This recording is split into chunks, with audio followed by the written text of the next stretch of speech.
Very soon. First, the controversial plan to charge migrants a hefty one-off fee to live and work in Australia, instead of selecting them based on their skills, family situation or for humanitarian reasons. Reporter Steve Marshall has been following the story and joins me in the studio. Steve? Yes, thank you, Tracy. This is not some bizarre idea that's just been thrown out there. This is a serious proposal that's been discussed among some of our country's brightest people. Essentially, it's the ultimate user pays migrant system. I think the idea that we would sell migration to the highest bidder is madness. Well, we currently do sell the right to immigrate. We just put a price of $0 on it. It might seem outrageous. Just stop and think what you're doing. But selling the right to immigrate to Australia $60,000 is a ballpark figure. could soon be a reality. Now that they're looking into it, I'm pretty convinced that the merits of it will be appealing. Tonight, the controversial proposal to charge migrants a one-off fee to live and work here permanently. Angry? But what if this proposal smashed the illegal boat people smuggling racket and put hundreds of dollars in your own back pocket every year? Oh yeah, oh well, I'd be into that. Sorry, I'd much prefer the current system. What if it gave you $600 in your back pocket a year? Given It wouldn't matter. No? Wouldn't matter at all. Australia is often described as a nation of immigrants. Around a quarter of our population was born overseas, a result of our migrant intake quota system. We currently welcome 190,000 migrants each year on a temporary and permanent basis. The emphasis on those with skills and reuniting family members. That number doesn't include resettling refugees. We're quite similar to Canada, skilled migrants and family members at the heart of its migrant intake. Tiago De Luca is an accomplished Brazilian musician. He arrived in Australia 6 years ago. I would be a good Australian citizen because I'm adapted to the culture, I love the lifestyle, I love Australia, and I got plenty to offer. But 6 years and $15,000 in visa fees later, Tiago's no closer to becoming an Aussie. Our immigration policy encourages engineers, accountants and IT workers ahead of musicians. It's quite stressful, it's quite hard to not know, like what's going to happen. It's hard to plan your life properly. A great flood is coming.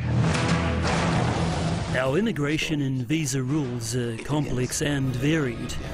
Even one of our national living treasures can't become an Australian citizen because he was born in New Zealand. It's an unfair situation that burdens what they estimate at the moment is like 250,000 New Zealanders who have made a life in Australia. But a radical new proposal would allow overseas people to buy permanent Australian residency for a one-off fee. The move would also guarantee them Australian citizenship later on. They would know if they come to Australia, they pay the price, they get permanent residence, they're allowed to work. Senator David Leyonhjelm is pushing the divisive plan. Right now, it can take years and cost more than $10,000 to get a permanent Australian visa.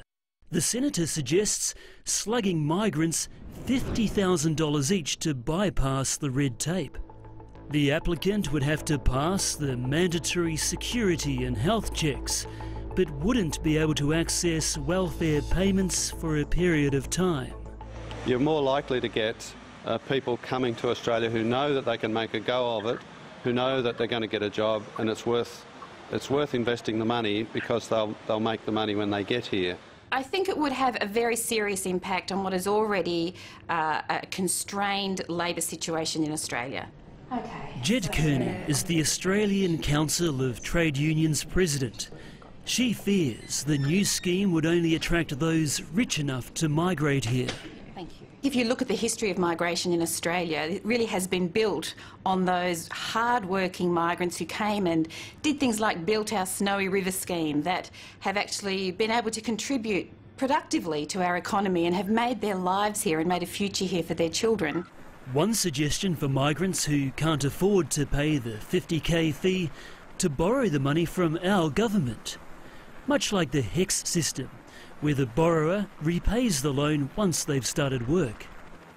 This kind of is a bit crazy to me. I mean, there's a suggestion that government could make loans, there's a suggestion that labour hire firms could make loans. I think we need to support people to come to the country if we seriously need their skills and if we seriously want them to come and make their lives here.